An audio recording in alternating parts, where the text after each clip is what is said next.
This is This Way for the Gas, ladies and gentlemen, and other stories, written by Tadeusz Borowski, selected and translated by Barbara Vedder, with an introduction written by Jan Kott and translated by Michael Kandel. This audiobook is presented by Upfront Books and narrated by Roy Mccrerey. An important note from the translator. This selection from the work of Tadeusz Borowski is intentionally limited to the stories inspired by his concentration camp experiences. Borowski, who was born in 1922, was imprisoned in Auschwitz and Dachau from 1943 to 1945. The first collection of his concentration camp stories was written in collaboration with two friends and published in Munich in 1946. Two others, which contain his best work and from which the present selection is drawn, appeared in Poland in 1948. They are Pożegnanie z Maria, Farewell to Maria, and Kamienny Świat, A World of Stone.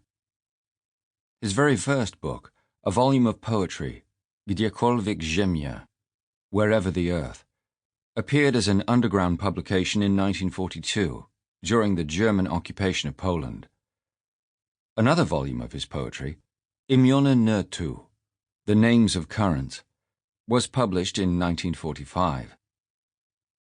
Most of Borowski's later work, after his return to Poland, belongs to political journalism. He committed suicide in Warsaw in 1951. His collected works, published posthumously in 1954, comprise 5 volumes. Borowski's work attracted much attention, and his stories of the camps were highly acclaimed in Polish literary circles. Despite the deceptive simplicity of his style and his documentary technique, his writing carries a burden of meaning that far transcends the merely actual. Introduction. Tadeusz Borowski opened a gas valve on July 1, 1951. He was not yet 30. Borowski's suicide was a shock that one can compare only to the suicide 21 years before of Vladimir Mayakovsky. Borowski was the greatest hope of Polish literature among the generation of his contemporaries decimated by the war.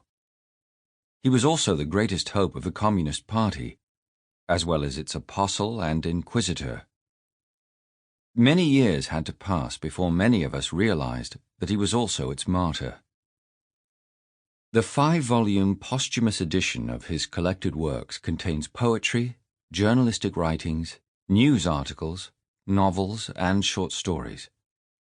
Among the latter are at least 100 pages published by a boy of 24, 1 year after his release from the concentration camps at Dachau and Auschwitz. Pages that, as was written after Borowski's death, will very likely last as long as Polish literature exists. Borowski's Auschwitz stories, however, are not only a masterpiece of Polish and of world literature. Among the tens of thousands of pages written about the Holocaust and the death camps, Borowski's slender book continues to occupy, for more than a quarter-century now, a place apart.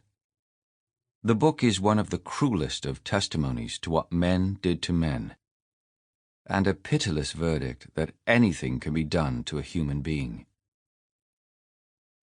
Borowski also left behind the story of his life.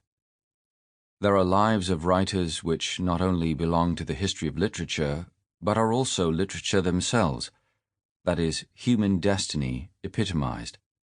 These are primarily the biographies of poets who abandoned literature, like Arthur Rimbaud, who fell into madness, like Friedrich Hölderlin, or who committed suicide, like Heinrich von Kleist and Sylvia Plath.